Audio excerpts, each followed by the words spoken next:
Okay, so welcome to our new part of our course all about balloon twisting, volume 6.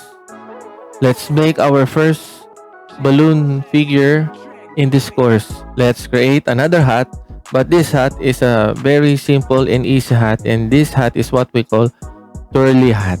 Okay, so we need two balloons here, blue and orange, fully inflated like this. Okay, so first things first, you need to put this each of the end of our balloon on opposite sides, just like this, opposite sides.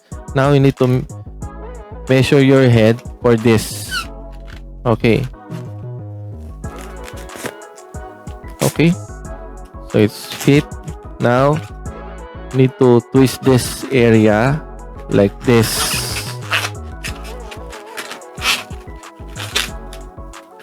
and twist this the other side like this.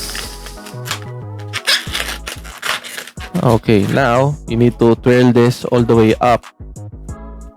Okay, just like this.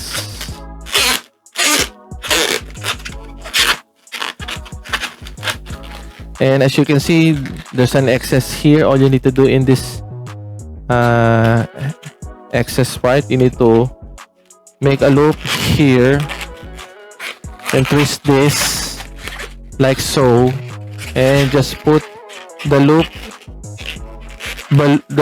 part at the middle like this. And there you have it. We have a twirly hat, and good for the kids, for all ages. Thank you so much. Have fun.